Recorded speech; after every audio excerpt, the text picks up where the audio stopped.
नमस्कार,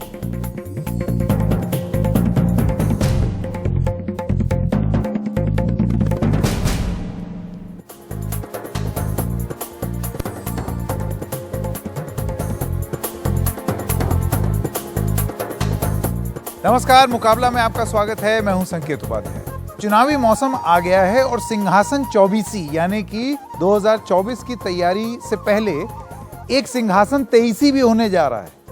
इस साल के अंत में 5 राज्यों में चुनाव, जिसमें से 3 राज्यों के चुनाव, वैसे तो हर चुनाव जरूरी होता है, लेकिन ये राजनीतिक वर्चस्व कायम करने के लिए ये 3 चुनाव बहुत महत्वपूर्ण हैं: छत्तीसगढ़, मध्य प्रदेश और राजस्थान।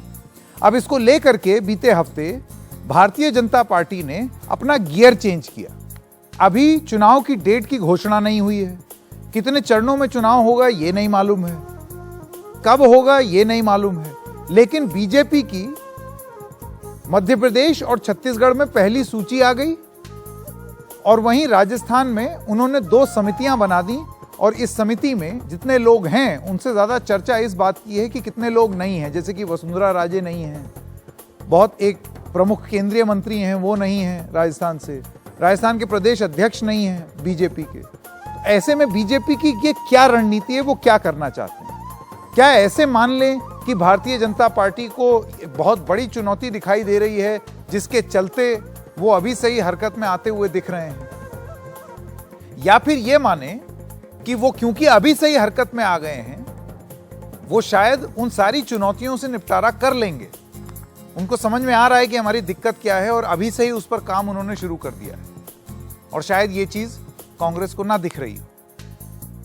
सबसे बड़ा सवाल ये है कि ये जो बदली हुई नीति है, बदली हुई रणनीति है जो बीजेपी ने इतनी जल्दी चुनावी रणभेरी बजा दी, क्या ये बदली हुई रणनीति रंग लाएगी, काम आएगी? ये सबसे बड़ा सवाल है जो यहां मुकाबला में हम पूछ रहे हैं। मैं स्वागत करना चाहता हूं हमारे मेहमानों का स्टूडियो में। सबसे पहले सुदीप श्रीवास्तव, पॉलिटिकल एनालिस्ट, मध्य प्रदेश, छत्तीसगढ़ और राजस्थान को बहुत क्लोजली ट्रैक करते हैं, आपका बहुत बहुत स्वागत।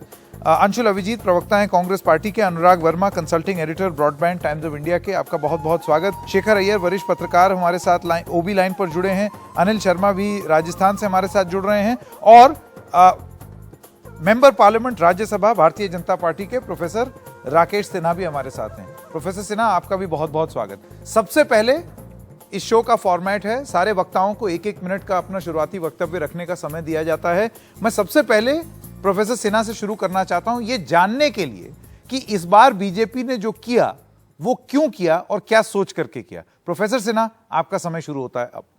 देखिए, भारतीय जनता पार्टी ने दलीय व्यवस्था में निरंतर सुधार का एक रास्ता खोला है। उसमें यह है कि ग्रासरूट डेमोक्रेसी यानी जमीनी स्तर पर लोकतंत्र को केंद्रीय नेतृत्व के साथ जोड़कर काम को आगे बढ़ाना है। इसी तहत मध्य प्रदेश में चूंकि पार्टी सालों भर 365 दिन 24 घंटे कार्यरत रहती है, तो हमारे लिए आसान हो गया कि चुनाव में कौन उम्मीदवार होगा। तो ऐसे उम्मीदवारों की सूची जारी करना जिससे जनता को उनसे रूबरू होने का और जनता को उनके बारे में जानने का, जनता से साक्षात्कार करने का एक भरपूर समय मिले। भारतीय जनता पार्टी का संगठन बूथ स्तर से लेकर या पन्ना प्रमुख से लेकर केंद्रीय स्तर पर हर स्थिति में, कोविड काल हो या सामान्य स्थिति हो, शांति काल हो या देश में कुछ ऐसे वातावरण हो जब विरोध प्रदर्शन का माहौल चलता हो, उस वक्त भारतीय जनता पार्टी काम करती है। दूसरी महत्वपूर्ण बात है कि राज्य सरकार की लाभकारी योजनाएं यानी कल्याणकारी योजनाओं का असर जमीन तक है। इसलिए हमारे यहाँ संगठनात्मक संरचना में उम्मीदवार चुनना और लोकतांत्रिक तरीके से उनको स्वीकृति दिलाना कार्यकर्ताओं की एक आसान कार्य होता है उन दलों की अपेक्षा जहां पर निर्णय सिर्फ कुछ लोगों के द्वारा उनकी इच्छाओं के अनुकूल होता है। इसलिए भारतीय जनता पार्टी का यह निर्णय ये दूसरे दलों के लिए एक चुनौती है कि अपने उम्मीदवारों का चयन किस प्रकार से, कब और कैसे करते हैं। जी बिल्कुल। प्रोफेसर सिन्हा, मैं वापस आऊंगा, 1 मिनट का समय खत्म हो गया। अंशुल अभिजीत जी, आपका जवाब। नहीं, देखिए, कांग्रेस पार्टी सक्रिय है इन दोनों राज्यों में, वो मजबूत है, वो प्रतिबद्ध है, वो बहुमत की सरकार बनाएगी। देखिए, कोई भी सूची की घोषणा करने से, कोई भी लिस्ट निकालने से कोई चुनाव नहीं जीत जाता। और मैं पृष्ठभूमि में जाना चाहता हूं जहां मध्य प्रदेश का सवाल है। आप जानते हैं किस तरह से खरीद फरोख्त की राजनीति करके जो प्रजातांत्रिक जो प्रणालियां हैं उनका उल्लंघन करके, उनको विकृत करके कैसे ये सरकार आई थी, और आवाम की पसंदीदा सरकार को इस किस तरह केंद्रीय सरकार ने गिराया था। ये इनकी रणनीति होती है हमेशा, और रियासतों में जा जाकर ये बहुमत वाली सरकार गिराते हैं। ये मध्य प्रदेश में भी किया, लेकिन देखिए उसके बाद एक कुशासन, घोटाले के ऊपर घोटाला, आज भी शिवराज चौहान जी के पीछे एक भयानक साय की तरह व्यापम घोटाला उनका पीछा कर रहा है, और भी और इतने सारे घोटाले, सब अच्छी तरह, उसकी एक लंबी सूची है, आप अच्छी तरह जानते हैं। लोग वहां पर त्रस्त हैं, परेशान हैं। छत्तीसगढ़ में हमने काम किया और वहां पर हमारी उपलब्धियां बहुत ज्यादा हैं, हमने न्याय स्कीम्स की, और वहां पर भी हम सरकार बनाएंगे। ठीक, वापस आता हूं जी, अनुराग जी।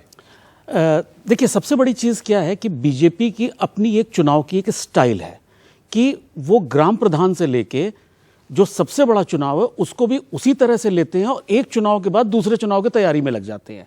अगर आप जो कैंडिडेट्स की लिस्ट देखें तो उन्होंने उन जगहों पे कैंडिडेट्स की घोषणा करी है जहां पे ये सबसे ज्यादा कमजोर थे। इसका मतलब ये है कि उस जगह पे अगर 6 महीने ये काम करेंगे तो इनको सबसे बड़ा मौका क्या मिलता है, अगर वहां पे कोई विरोध हो रहा है, किसी कैंडिडेट कोई बागी हो गया, तो उसको मैनेज किया जा सकता है कि लास्ट टाइम पे, वोटिंग के टाइम पे उसका इंपैक्ट कम कर दें। नंबर 2, इनके पास जो सबसे बड़ा वो है कि एक चुनाव के बाद दूसरे चुनाव की तैयारी कि सबको मोबिलाइज करके रखना, कि इनका कार्यकर्ता, इनका बूथ लेवल, वार्ड लेवल, सब पे सब लोग एक्टिव रहें और काम करते रहें। ये चीज कांग्रेस को और दूसरे दलों को सीखने की जरूरत है कि किस तरह से चुनाव लड़ा जाता है और किस तरह से चुनाव की तैयारियां करी जाती हैं। ठीक, सुदीप जी। देखिए, इसमें मेरा जहां तक समझ है, मैं ये मानता हूं कि ये जो सूची करीब 3.5 महीने पहले डिक्लेयर कर दी है, तो जाहिर बात है कर्नाटक का जो इनका अनुभव है कि ये नए कैंडिडेट लाना चाहते थे, इन्होंने लाए भी, लेकिन वहां पर जो पुराने छत्रप थे उन्होंने आखिरी समय में उसको ठीक से एडजस्ट नहीं होने दिया और उसका परिणाम आया। तो ये चाहते हैं कि जो अभी अनुराग जी बोल रहे थे, मैं उसको बढ़ाऊंगा आगे, कि जो अगर विद्रोह होना है किसी कैंडिडेट के खिलाफ, या कोई किसी के खिलाफ नाराजगी होनी है, या कोई कैंडिडेट कमजोर पड़ रहा है, मैं तो ये भी मानता हूं कि आखिरी समय में इसमें से हो सकता है 2-4 कैंडिडेट ड्रॉप हो जाए और नए चेहरे आ जाए। तो ये एक नई चीज शुरू की है बीजेपी ने। इसके पहले ये चीज केवल और केवल बसपा करती थी। बसपा के कैंडिडेट 6 महीने पहले डिक्लेयर होते थे और उसमें आखिरी समय में कुछ फेरबदल भी होता था। अभी भी छत्तीसगढ़ में बसपा ने 9 सीट डिक्लेयर कर दी है 10 दिन पहले। तो ये नहीं कह सकते कि पहली राष्ट्रीय पार्टी है भाजपा जिसने ये डिक्लेयर किया। बसपा भी करती रही है, सही बात है। और बसपा जो है उसका छत्तीसगढ़, मध्य प्रदेश और राजस्थान तीनों जगहों पर कुछ कुछ भूमिका है। बसपा ने छत्तीसगढ़ में 9 सीट डिक्लेयर कर दी है। बिल्कुल बिल्कुल। वापस आऊंगा आपके पास। अनिल शर्मा जी, आपका शुरुआती वक्तव्य। अगर संकेत जी, मेरी जो नॉलेज है उसमें आप देखिए, राजस्थान में अभी तक बीजेपी ने अपनी टिकट मतलब या कैंडिडेट्स की लिस्ट जारी नहीं करी है। 2 लिस्ट जारी करी है उन्होंने, जिसका आप नाम ले चुके हैं। इसके अलावा आप देखें, अभी तक कांग्रेस जो थी वो आगे चल रही थी चुनाव के प्रिपरेशन में, पर कल जो हुआ, कल जो 2 लिस्ट डिक्लेयर हुई, उससे मैं मानता हूं कि बीजेपी कैचअप कर रही है। और साथ में मैं ये भी मानता हूं, अगर आपको याद हो, अशोक गहलोत भी एक स्टेटमेंट दे चुके थे आज से शायद 15-20 दिन पहले या महीना भर पहले, कि कांग्रेस को भी करीब करीब 2 महीने पहले कुछ सीटों पे कैंडिडेट डिक्लेयर कर देने चाहिए। तो मैं मानता हूं दोनों पार्टी शायद उसी तरफ काम कर रही हैं। पर इसमें एक चीज संकेत जी, मैं राजस्थान में क्यों डिक्लेयर नहीं हुई, उसका रीजन मुझे लगता है राजस्थान में शायद बीजेपी में इनफाइटिंग और फैक्शनलिज्म ज्यादा है और स्टेट से, और इसलिए शायद बीजेपी राजस्थान में कल छत्तीसगढ़ और मध्य प्रदेश के कैंडिडेट्स के साथ में कुछ टिकट यहां के डिक्लेयर नहीं कर पाई, ये मुझे लगता है। जी जी बिल्कुल। शेखर अय्यर जी।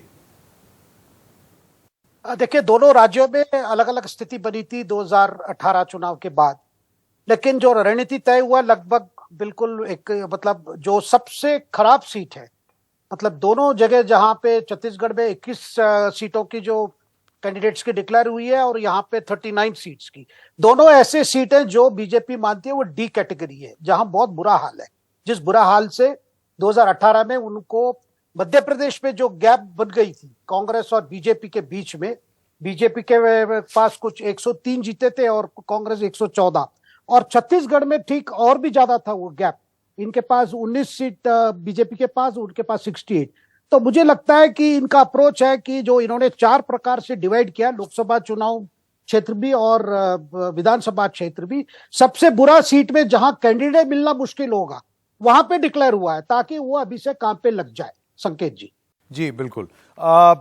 एक छोटे से ब्रेक के लिए रुकते हैं। ब्रेक के बाद जब आएंगे तो प्रोफेसर सिन्हा से ही दोबारा शुरू करेंगे, क्योंकि देखिए जब आप अपनी पुरानी सीखों से सीख करके और एक नई रणनीति बनाते हैं, ये सोच के कि इस बदली हुई रणनीति का लाभ पहुंचेगा और हम 24/7 राजनीति में जाएंगे और हम कार्डर मोबिलाइज करेंगे, कहीं ऐसा तो नहीं इससे और नई समस्याएं भी उत्पन्न हो, उससे निपटने के लिए भी कि अपने आप को थोड़ा सा स्थान मुहैया करा रही है बीजेपी। और सबसे प्रमुख सवाल, क्या ये रणनीति कामयाब होगी या नहीं? मुकाबला जारी रहेगा ब्रेक के बाद।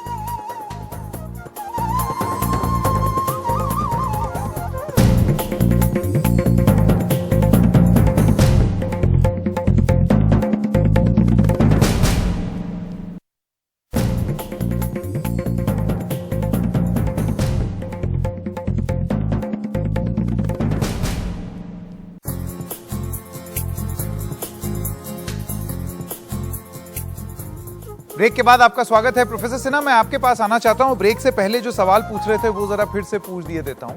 वो ये है कि 4 महीने पहले ही कहीं कहीं कैंडिडेट डिक्लेयर कर देना, 2 समितियां बना देना, एक मुहिम हो सकती है एक पार्टी की कि पुरानी गलतियों से कुछ सीख लिया जाए। हिमाचल में जो चूक हो गई होगी या कर्नाटक में जो हो गई होगी वो यहां ना दोहराई जाए, इस वजह से आप पहले से एडवांस में तैयारी कर लें। लेकिन आपको नहीं लगता है कि वो अपने साथ एक नई चुनौती भी ला सकती है? फर्ज कीजिए कहीं ऐसा हो जाए कि आपने कैंडिडेट अभी से डिक्लेयर कर दिए और जो उनके विरोधी दल हैं आप ही के दल के अंदर, वो ये बोलें कि जाओ, जब हमें लड़ना ही नहीं है तो फिर हम क्यों मेहनत करें, हम आराम से बैठ जाएं। तो ये दोनों तरीके से काम कर सकता है। ज्यादा वक्त भी समस्या की वजह बन सकती है। प्रोफेसर सिंह, देखिए भारतीय जनता पार्टी एवं अन्य दलों के बुनियादी अंतर को समझना पड़ेगा, और उस अंतर को समझने के बाद यह प्रश्न खारिज हो जाता है। भारतीय जनता पार्टी व्यक्ति आधारित या चुनाव आधारित पार्टी नहीं है। यदि चुनाव आधारित और व्यक्ति आधारित पार्टी होती तो 15 अगस्त के दिन तिरंगा यात्रा, 13 से 15 अगस्त तक पूरे देश भर में कार्यकर्ता तिरंगा यात्रा नहीं निकालते। उससे कोई चुनावी लाभ होने वाला नहीं है। कोविड के समय में जान जोखिम में उठाकर देश भर में कार्यकर्ता लोगों तक दवा और खुराक लेकर नहीं पहुंचते। इसलिए भारतीय जनता पार्टी कुछ मूल्यों, सिद्धांतों और एक बड़े उद्देश्य के लिए काम करने वाले कार्यकर्ताओं की एक ऐसी जमात है जिनमें एक भावनात्मक संबंध रहता है। निश्चित रूप से राजनीति में प्रतिद्वंद्विता होती है, राजनीति में प्रतिस्पर्धा होती है, महत्वाकांक्षा होती है, लेकिन जब मूल्य, सिद्धांत और संगठन में निरंतर जो एक बदलाव है उसके कारण ऐसी महत्वाकांक्षा, प्रतिस्पर्धा और प्रतिद्वंदिता जो राजनीति का स्वाभाविक गुण है वह नियंत्रित रहता है। इसके कारण भारतीय जनता पार्टी को न्यूनतम समस्या का सामना करना पड़ता है। हमने जब उम्मीदवार घोषित किया तो यह कंसेंसस बिल्डिंग होता है। नीचे के कार्यकर्ताओं, प्रदेश स्तर और केंद्र स्तर के लगातार मशविरा के बाद हमने अपने उम्मीदवारों को घोषित किया है, और यह लोकतंत्र के लिए एक अच्छी बात है। जहां हमारे पास परिस्थितियां हैं वहां उम्मीदवार घोषित कर देते हैं, जिससे उम्मीदवार को जनता के बीच जाने का, जनता की समस्या से रूबरू होने का और जनता को भी राजनीतिक गतिविधियों को समझने का भरपूर अवसर मिलता है। ये कांग्रेस के सामने चुनौती है, वो उम्मीदवार घोषित करें। चुनावी रणभेरी आपने बजा दी, लेकिन अब आगे चल के जब कैंपेनिंग शुरू होगी और जब नतीजा आएगा उसमें ये आपका नया फॉर्मूला काम आया है या नहीं वो पता चलेगा। राजस्थान लेकिन जब आता है तो ये एक विचित्र प्रदेश है। राजस्थान में कांग्रेस के अंदर भी जो उनके सबसे प्रमुख नेता थे अशोक गहलोत, राजस्थान में उनके खिलाफ भी बगावती सुर थे, यानी कि उनकी पार्टी में भी कई बार प्रयास हुआ कि उनको हटा के किसी और को मुख्यमंत्री बनाया जाए, लेकिन वो कामयाब नहीं हुआ। कुछ वैसी ही स्थिति प्रोफेसर सिन्हा आपको नहीं लगता है कि भारतीय जनता पार्टी भी राजस्थान में फेस कर रही है? अभी जैसे ये जो 2 समितियां बनी हैं इसमें वसुंधरा राजे का नाम नहीं है, ये जानते हुए ये नाम नहीं डाला है आपने कि वो सबसे कद्दावर नेता है वहां की। देखिए, वसुंधरा राजे सिंधिया जी राज्य की मुख्यमंत्री रही हैं, पार्टी में लंबे समय तक महत्वपूर्ण भूमिका निभाई है, निभाती रहेंगी। आज राष्ट्रीय स्तर पर उन्हें एक सम्मानित स्थान दिया गया है। यह कहना कि वसुंधरा राजे सिंधिया जी को दरकिनार किया जा रहा है, ये पूरी तरह से गलत है। ये कांग्रेसी संगठन के पैरामीटर से, यानी उनके मापदंड से भारतीय जनता पार्टी को नहीं देखा जा सकता है। कांग्रेस को कांग्रेस के पैरामीटर से देखिए, बीजेपी को बीजेपी के पैरामीटर से देखिए, बहुजन समाज पार्टी को बहुजन समाज पार्टी के पैरामीटर से देखिए। पर प्रोफेसर सिन्हा, केंद्र में बड़ी अहम भूमिका तो जैसे मध्य प्रदेश की अगर आप बात कर लें, वहां पर कैलाश विजयवर्गीय भी निभा रहे हैं, लेकिन फिर भी वो मध्य प्रदेश की राजनीति में पूरी तरीके से इन्वॉल्व हैं।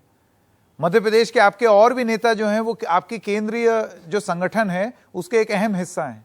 तो ऐसा क्यों है कि मध्य प्रदेश का नियम राजस्थान पे लागू नहीं है? देखिए, राजनीति एक एक नियम से नहीं चलती है। हर एक प्रदेश की अपनी आवश्यकता होती है, प्रदेश के संदर्भ होते हैं, प्रदेश की चुनौतियां होती हैं।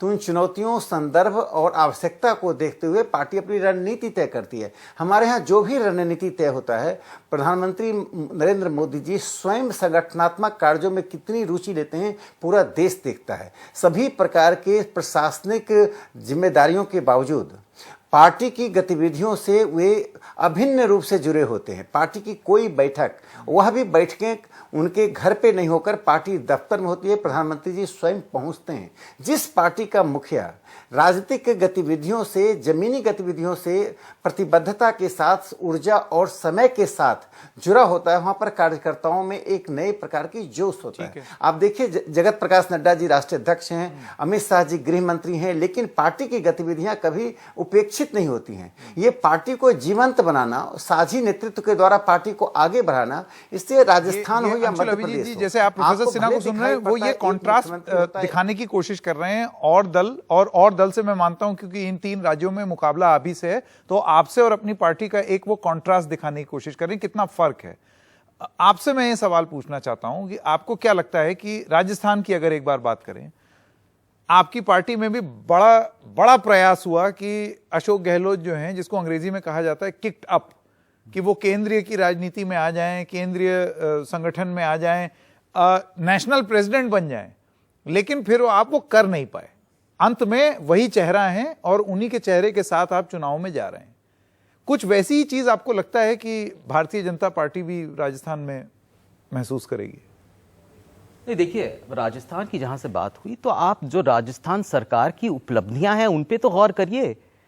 आप ये नकारात्मक राजनीति की बात करेंगे, हाँ प्रतिद्वंदिता होती है जैसे कहा गया, वहां पर महत्वाकांक्षी लोग हो सकते हैं, बहुत सारी चीज होती है। आप देख रहे हैं कि भाजपा में अंदरूनी लड़ाई नहीं है, वहां गुटबाजी नहीं है, सारे वहां पर जगह है। मध्य प्रदेश की बात कर लीजिए आप, वहां पर नहीं है क्या? तेलंगाना की बात कर लीजिए, छत्तीसगढ़ को तो जानते ही नहीं वहां पर कौन से नेता हैं, क्योंकि वहां के पिछले जो मुख्यमंत्री थे वहां पर क्या हालात हैं उनके, कि वहां पर बड़े बड़े उनके घोटाले के, गंभीर भ्रष्टाचार के आरोप हैं, पीडीएस स्कैम के, वहां पर आप जानते हैं उनकी हालात। जहां तक राजस्थान की बात किए हैं, वहां पर मुख्यमंत्री जी बहुत सकारात्मक योजनाएं लाए हैं, जो पुअर स्कीम्स हैं वो लेके आए हैं, चाहे वो स्वास्थ्य के मामले में हो, चाहे वो अर्बन मनरेगा जो लेके आए हैं, जो उसमें हजारों करोड़ों का उसमें आवंटन हो चुका है। तो ये स्कीम्स लेकर, ये योजनाएं लेकर हम आवाम के पास जा रहे हैं और निश्चित हम जीतेंगे। यहां पर भ्रष्टाचार की जब बात आती है, प्रधानमंत्री जी लाल किले से बड़ी बड़ी बातें करते हैं भ्रष्टाचार की, परिवारवाद की। आपको पता है कहां पर कैसे टिकट दिए गए? रमन सिंह जी के, विक्रांत सिंह को टिकट दिया गया खैरागढ़ से छत्तीसगढ़ में। तो जब एक बार प्रधानमंत्री जी भ्रष्टाचार और परिवारवाद की बात करते हैं, तो वो अपनी ही पार्टी का परिचय दे रहे होते हैं, अपनी पार्टी का ही आईना दिखा रहे होते हैं। सीएजी अगर रिपोर्ट आई तो आप देखिएगा किस तरह से वहां पर बहुत बड़े वो सरकारी तिजोरी को लूटा जा रहा है। सीएजी रिपोर्ट को आप कैसे नजरअंदाज कर सकते हैं? हाँ, वो अलग बात है कि वो किसी भी अखबार के 8वें या 7वें पृष्ठ पे वो छुपी हुई खबर थी, सुर्खियों में नहीं आई, लेकिन आप उसको बिल्कुल खारिज कर सकते हैं। भ्रष्टाचार की बात कर सकते हैं, तो आप कर्नाटक का चुनाव हार गए 40% सरकार कह के, तो अभी भी आप कहते हैं कि विपक्ष भ्रष्टाचार है। तो जितने भी ये बातें कहते हैं, प्रधानमंत्री जी कहते हैं, या ये जो सरकार कहती है, ये जो विपक्ष पे आरोप लगाती है, ये उन्हीं पे लागू होता है। यहां पर लोग त्रस्त है, यहां पर बदहाली है, यहां पर पिछड़ापन है। देखिए, यहां पर जो इन्फ्लेशन है, खुदरा महंगाई दर, वो 7.44 पहुंच गया है। देखिए, ये जो अभी आप अंशुल अभिजीत जी आप जो बोल रहे हैं, वो ऐसे लगता है कि जैसे चुनावी रैली में, कैंपेनिंग के दौरान कांग्रेस पार्टी अपनी बात रख रही है। सवाल यहां पर यह है कि वो जो बदली हुई रणनीति है बीजेपी की, आपको लगता है कि वो ये जान गए हैं कि एक pro poor scheme Ashok Gehlot ने निकाली, तो फिर इसको कैसे भेदा जाए, या फिर अगर कुछ वादे कांग्रेस पार्टी मध्य प्रदेश में कर रही है तो इसको कैसे भेदा जाए चुनाव से पहले। और ये जो 4 महीने पहले ही जो प्रक्रिया शुरू कर दी है बीजेपी ने, इसको आप किस तरीके से देखते हैं? नहीं, मुझे भाजपा की सियासी रणनीति में कोई दिलचस्पी नहीं। वो करें, वो जीतें भाई, ये तो मुकाबला है ना, आपको रखनी पड़ेगी। आप तो नहीं तो हम अपने नहीं तो हमारी जो उपलब्धियां हैं, हमारी जो स्ट्रेंथ्स हैं, हमारी जो मजबूती है, मैं उसको तवज्जो दूंगा ना। मैं थोड़ी देखूंगा कि उनकी गुटबाजी कैसी है, किस तरह वो किसी समिति में, वहां पर मुख्यमंत्री जी उनका नाम नहीं है चुनावी समिति में, किस तरह, वो तो हम जानते हैं। देखिए, जो BL संतोष जी थे ना, उनका एक कार्यक्रम ये था कि वो रियासतों में जाकर वहां पर जो आग लगी हुई थी बीजेपी के घरों में, उसको सुलझाते थे। वहां पर जो इनफाइटिंग हुई, अंदरूनी लड़ाई हुई, वो आप अच्छी तरह वाकिफ हैं। तो मैं क्या कहूं, वो रणनीति करते रहें, ये उनका फर्ज है, ये उनका अधिकार है। भाई, चुनाव आ रहे हैं, रणनीति नहीं करेंगे तो फिर कौन करेगा? पर हमारी सकारात्मक एक रणनीति है। हम जानते हैं कि घोटाले के ऊपर घोटाला है उनका, ये आप अच्छी तरह जानते हैं। ये जो भ्रष्टाचार के आरोप लगाते हैं विपक्ष पे, ये बिल्कुल नाजायज है। वो तो अपने ऊपर आईना दिखा रहे हैं, अपना ही परिचय कर रहे हैं, अपनी फितरत के बारे में बता रहे हैं। सुदीप जी और अनुराग जी, एक एक करके आप लोगों से यही सवाल दोबारा, जो मेन प्रश्न है, अगर बीजेपी 4 महीने पहले से एक रणनीति के तहत ये योजना बना रही है कि जहां जहां, जैसे आप बता रहे थे, वो ABCD 4 कैटेगरी में उन्होंने सीटें डिवाइड की हैं। एक जहां पर उनको बम्पर सफलता मिलती है, 50% प्लस से ज्यादा वोट शेयर, एक जहां पर क्लोज कॉन्टेस्ट होता है, कुछ जो कि वो चाहें तो अगर पुश करें तो जीत जाएं, और एक जहां वो ट्रेडिशनली कमजोर ही हैं। तो ऐसी बहुत सारी सीटें हैं जिनका चयन पहले ही कर लिया गया है, और भी उसमें सीटें हैं। ये रणनीति आपको लगता है कि मध्य प्रदेश और छत्तीसगढ़ में कारगर सिद्ध होगी, ये जानते हुए कि बगावती सुर हिमाचल में भी दिखे थे? वो फोन कॉल हमको याद ही है, प्रधानमंत्री को सीधे फोन करना पड़ा, और कर्नाटक में भी। देखिए, ये पहले तो ये जो सीटों की बंटवारे की बात है, तो सारी सीटें एकदम कमजोर नहीं हैं। जैसे कि छत्तीसगढ़ में प्रेमनगर एक सीट है जहां कांग्रेस केवल 42% वोट पाई थी और बीजेपी बहुत पीछे नहीं थी, तो वो कैटेगरी D की सीट नहीं है किसी भी तरीके से।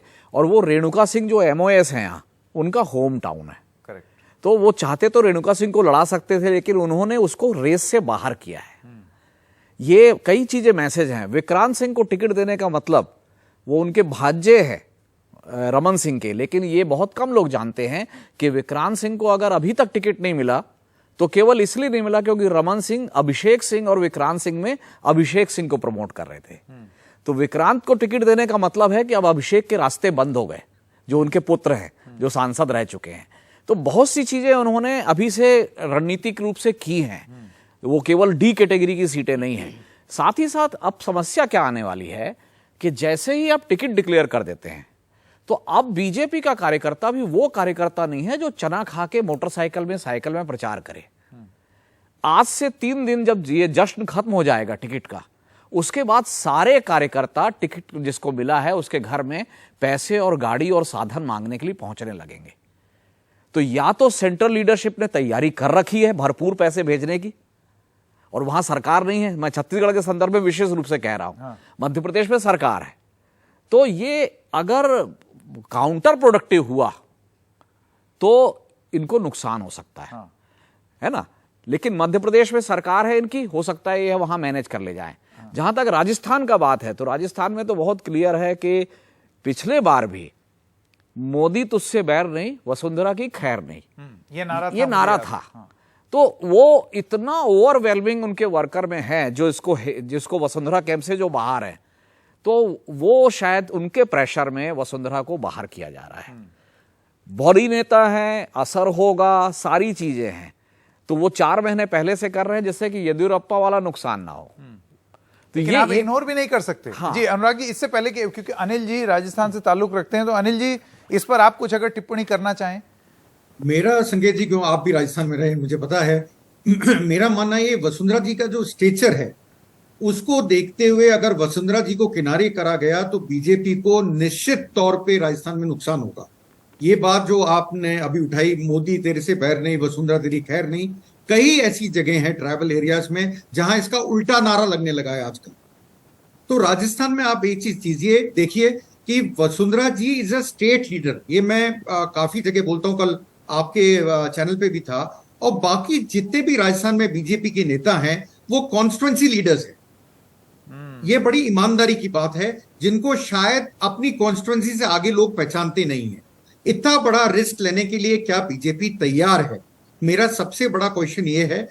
पर मुझे लगता है कि आपको याद होगा कुछ नहीं, दिन पर पहले अनिल जी देखिए, बीजेपी, अभी प्रोफेसर सिन्हा भी कह रहे थे कि ये बीजेपी का कल से बयान आ रहा है, प्रहलाद जोशी का भी बयान था और भी नेताओं का, कि भाई हमारे पास बहुत नेता हैं और ये सारे नेता प्रचार करेंगे, सब पार्टी के लिए काम करेंगे। तो ये संदेश आप इस तरीके से क्यों देखते हैं कि वसुंधरा राजे को साइडलाइन कर दिया या कट कर दिया?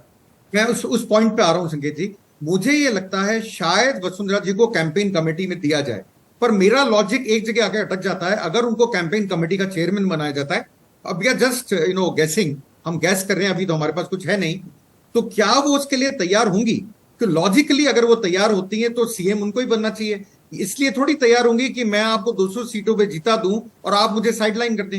ये बड़ी लॉजिकल बात है जो मेरे दिमाग में आती है। तो मेरे सूत्र ये कहते हैं बीजेपी में शायद उनको कैंपेन कमेटी का चेयरमैन बनाया जाएगा, पर बनाने के बाद में क्या गारंटी है उनको सीएम बनाया जाएगा?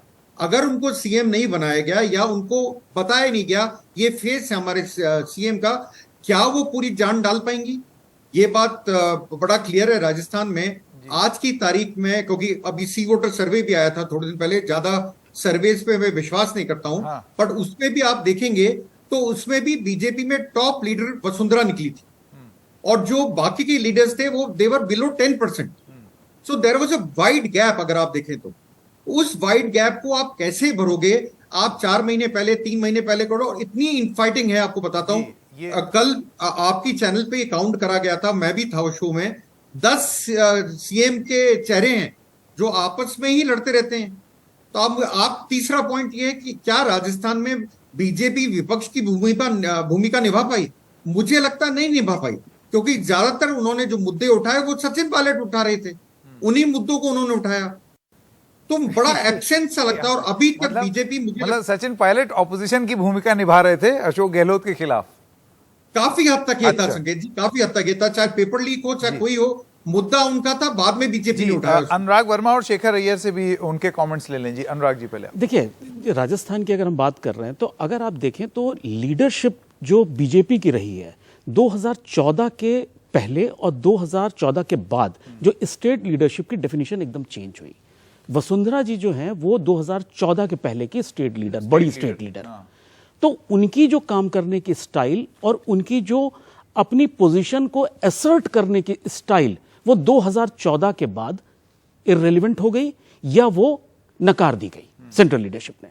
तो वो अपनी स्टाइल ऑफ फंक्शनिंग की वजह से अब बीजेपी के फ्रेमवर्क में फिट नहीं होती है। ये एक बड़ी जरूरी बात कह रहे हैं आप। बिल्कुल।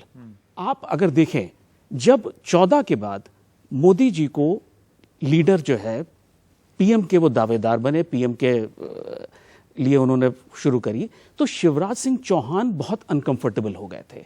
बड़ी मुश्किल से वो उस फ्रेम में सेट हुए। ये प्रॉब्लम वसुंधरा जी के साथ लंबे समय तक आने वाली है कि वो उस नए फ्रेमवर्क में, जो बीजेपी की 2014 के पहले की बीजेपी एकदम अलग थी, 2014 के बाद की बीजेपी एकदम अलग बात है। मैं प्रोफेसर सिन्हा से सवाल पूछना चाहता हूं। प्रोफेसर सिन्हा, आपको लगता है कि ये एक चुनौती बीजेपी के लिए रहेगी? जैसे कि अभी अनुराग जी बता रहे थे कि जो पहले स्थानीय नेतृत्व था भारतीय जनता पार्टी का, वो अपने आप में एक आइलैंड की तरह था, अपने आप को असर्ट करता था, जैसे कि अभी अनुराग जी कह रहे हैं। और अब उनका विश्लेषण ये है कि केंद्रीय नेतृत्व जो है वो काफी हावी रहता है हर फैसले में, हर चीज में। तो जो वो स्थानीय नेतृत्व चाहते भी हैं, वो इस तरीके का चाहते हैं जो कि केंद्र के साथ, या केंद्र जो कहे उसमें सुर मिला करके चले। और वहां शायद वसुंधरा जी फिट नहीं होती। येदियुरप्पा एक बहुत बड़ा एग्जाम्पल, येदियुरप्पा एक उदाहरण पेश किया जा रहा है। देखिए, मुझे लगता है ये भारतीय जनता पार्टी को देखने का गलत नजरिया है। यहाँ केंद्रीय नेतृत्व और पन्ना प्रमुख दोनों के बीच क्या संबंध है, इसको जानने के लिए भारतीय जनता पार्टी टोलना पड़ेगा। ये भारतीय जनता पार्टी ने 2014 के बाद से संगठनात्मक आधार पर जितना जमीन स्तर पर यानी ग्रासरूट डेमोक्रेसी काम किया, उतना किसी पार्टी ने दुनिया में काम नहीं किया है।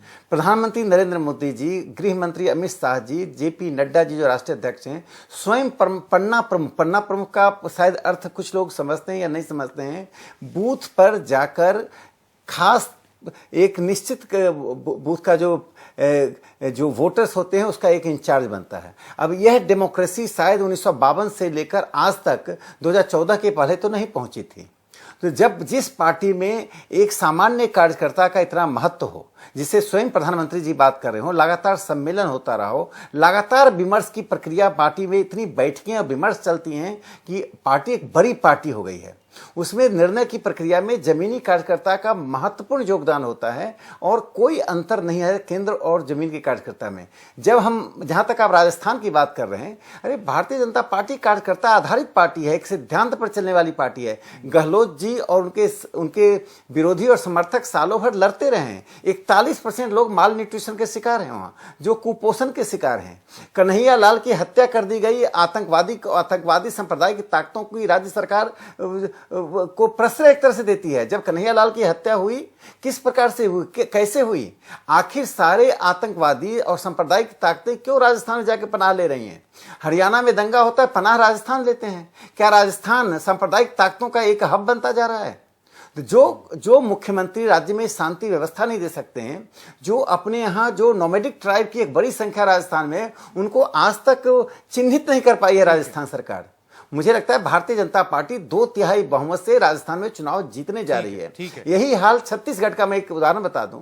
छत्तीसगढ़ में जिन बातों को लेकर, जो एनजीओ संस्कृति लेकर कांग्रेस लड़ती रही है और एनजीओ के आधार पर, आज बस्तर की क्या हालत है, जाकर मुख्यमंत्री जी देख लें। बस्तर में छोटे बच्चे, अंडरवेट बच्चे कितनी संख्या है। तो मुझे लगता है कि छत्तीसगढ़ में भ्रष्टाचार इतनी अधिक है। छत्तीसगढ़ कांग्रेस के नेतृत्व के लिए एक गोल्ड माइंस की तरह है। तो जनता को की उपेक्षा करके और हाईकमांड संस्कृति के आधार पर आप चाहेंगे छत्तीसगढ़, मध्य प्रदेश, राजस्थान में सफलता पालें, यह असंभव है। ठीक है, शेखर अय्यर जी का आखिरी कमेंट ले लें, वक्त खत्म हो चला। जी शेखर जी। संकेत जी, अभी छत्तीसगढ़ का इलेक्शन मैनेजमेंट कमेटी और इलेक्शन मैनिफेस्टो कमेटी कांग्रेस की तरफ से जारी हुई है। इन दोनों कमेटी में मुख्यमंत्री का नाम नहीं है या टीएस सिंहदेव का नाम नहीं है, तो इसका अर्थ हम नहीं निकाल सकते इनको किनारा किया जा रहा है। वैसे ही देखिए, जैसे राजस्थान की बात की है, वहां पे वसुंधरा जी का भी नहीं है, गजेंद्र सिंह शेखावत का भी नहीं है, राजेंद्र राठौड़ का भी नहीं है जो एलओपी है। तो मुझे नहीं लगता है कि वसुंधरा जी को कोई किनारा करने का, कम से कम अभी जब अमित शाह गए थे, आपने देखा होगा जिस तरह फिजिकल लैंग्वेज वसुंधरा जी को बुलाया गया, पहले उनको बोलने के लिए कहा गया। ये देखिए, मुझे नहीं लगता है कि, क्योंकि बीजेपी के लिए राजस्थान किसी तरह जीतना है और यह भी हमें समझना चाहिए कोई इक्वेशंस परमानेंट नहीं है।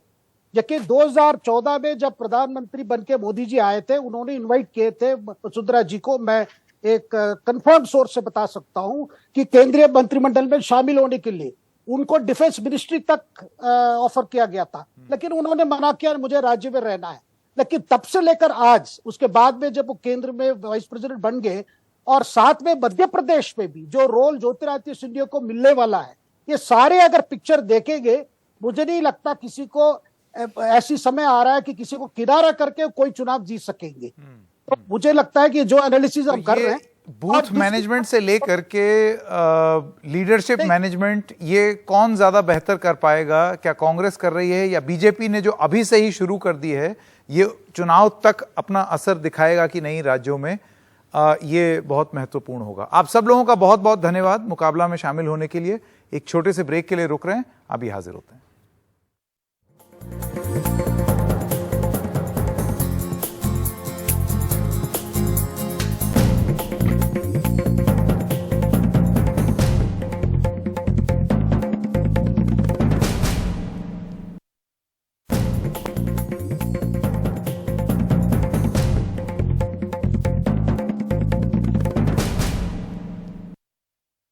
वसुंधरा राजे सिंधिया जी राज्य की मुख्यमंत्री रही हैं, पार्टी में लंबे समय तक महत्वपूर्ण भूमिका निभाई है, निभाती रहेंगी। आज राष्ट्रीय स्तर पर उन्हें एक सम्मानित स्थान दिया गया है। यह कहना कि वसुंधरा राजे सिंधिया जी को दरकिनार किया जा रहा है, ये पूरी तरह से गलत है। ये कांग्रेसी संगठन के पैरामीटर से, यानी उनके मापदंड से भारतीय जनता पार्टी को नहीं देखा जा सकता है। कांग्रेस को कांग्रेस के पैरामीटर से देखिए, बीजेपी को बीजेपी के पैरामीटर से देखिए, बहुजन समाज पार्टी को बहुजन समाज पार्टी के पैरामीटर्स देखिए।